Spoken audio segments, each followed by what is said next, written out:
Dios te bendiga, es un placer saludarte. Vamos a abordar el tercer episodio de esta serie de Samuel. El primer episodio hablamos de cómo escuchar la voz de Dios, esperando que haya sido muy útil para tu vida espiritual. El segundo episodio, respondiendo al llamado de Dios. Si sientes que Dios te está llamando, vas a saber cómo discernirlo. Y el tercer episodio vamos a hablar un poco acerca del personaje de Samuel. Y para ello yo quiero coger la cita bíblica en primer libro de Samuel, capítulo 1, verso 20 y también el 28, que dice: Aconteció que al cumplirse el tiempo, después de haber concebido Ana, dio a luz un hijo y le puso por nombre Samuel, diciendo: por cuanto lo pedí a Jehová, yo pues lo dedico también a Jehová, todos los días que viva será de Jehová. Y adoró allí a Jehová.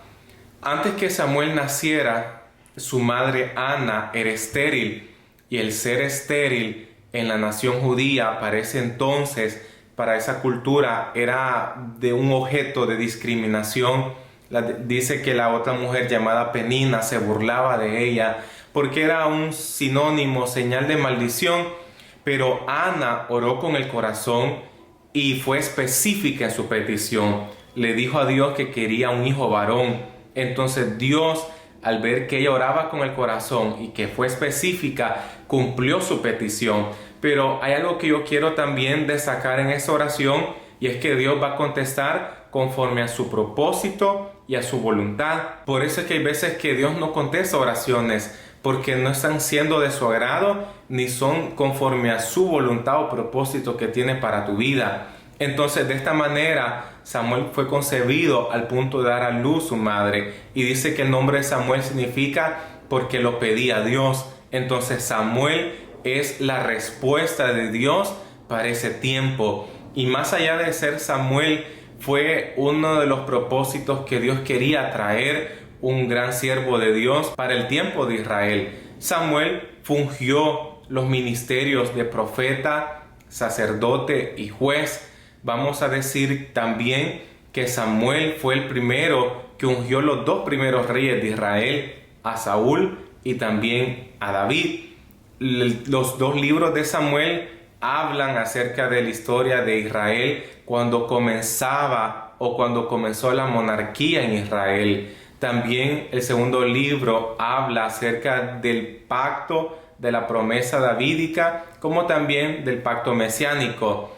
Ahora, cuando decimos que Samuel fue profeta, el profeta es un portador de la voz de Dios aquí en la tierra. El profeta es aquel que se levanta y examina si el pueblo está torcido, si se está desviando del propósito, de la voluntad, de los caminos de Dios. Y es ahí donde el profeta se tiene que levantar con una palabra de exhortación para hacerle ver al pueblo y entender de que Dios quiere que regresen a su camino. Como también es el que dice: así dice el Señor, cuando la voz audible. Entonces, ser profeta en ese tiempo era ser una persona con un rango, con mucho respeto y con mucho honor. Además, Samuel fungió como sacerdote, ministraba en el tabernáculo, ministraba en el servicio a Dios, hasta el punto que también en cierta ocasión que Saúl se encontraba batallando contra los enemigos, Samuel le dijo que esperara que el séptimo día iba a aparecer para presentar sacrificio a Dios.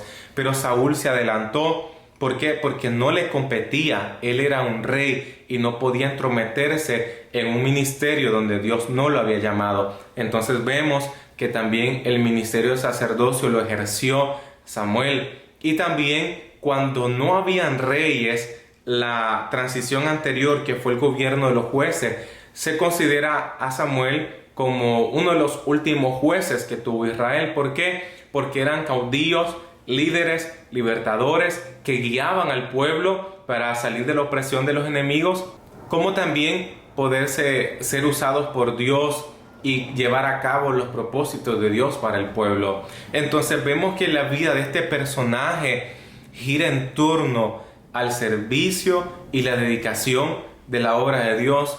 Imagínate lo que no puede estar en la lógica humana después de una madre ser menospreciada, ser burlada, ser discriminada porque no tenía una herencia, un hijo, no sabíamos lo que venía después de toda esa burla, y es que venía un gran propósito de Dios para el pueblo de Israel. Por eso no se recomienda que tú te burles de ciertas personas por sus atributos o sus personalidades, porque no sabes qué es lo que Dios tiene preparado a través de esa persona.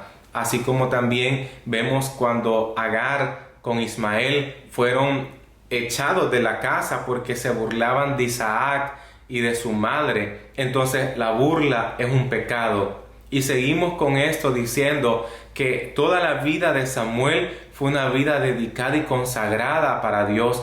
Y aquí cabe mencionar lo que dice el Salmo 1: bienaventurado el varón que no anduvo en consejo de malo, ni en silla de escarnecedores se ha sentado, sino que en la ley de Jehová medita de día y de noche. Será como árbol plantado junto a corrientes de agua, que da su fruto en su tiempo y su hoja no cae, y todo lo que hace prosperará. Entonces la bendición de este Salmo 1, de esta promesa, estaba para la vida de Samuel. Y tú sabes que en la vida siempre hay altas y hay bajas, pero dice la Biblia que ninguna de la palabra que salió de la boca de Samuel, Dios permitió que cayera. Esto quiere decir que este personaje anduvo en rectitud delante de Dios, y que las profecías o la palabra que hablaba de parte de Dios se cumplía. Entonces, en toda la trayectoria, en la línea de tiempo de vida de Samuel, no dice la Biblia que él se descarrió, que él se apartó de Dios, sino que vemos que toda la vida de Samuel está envuelta en la adoración, en el servicio y en la dedicación de Dios. Dios quiera que nuestra vida, al igual que Samuel, al pasar los años, puedan recordarnos de esa misma manera, que fuimos siervos de Dios, que fuimos personas dedicadas a la iglesia, a la obra de Dios, en hacerle bien a la comunidad, al vecindario, a tu familia, a los amigos, en el trabajo, que puedas ser esa luz en medio de tinieblas, esa sal en medio de un mundo insípido, sin sabor, que puedas ser un representante de Dios aquí en la tierra. Esa es la serie de Samuel. Que el Señor te bendiga.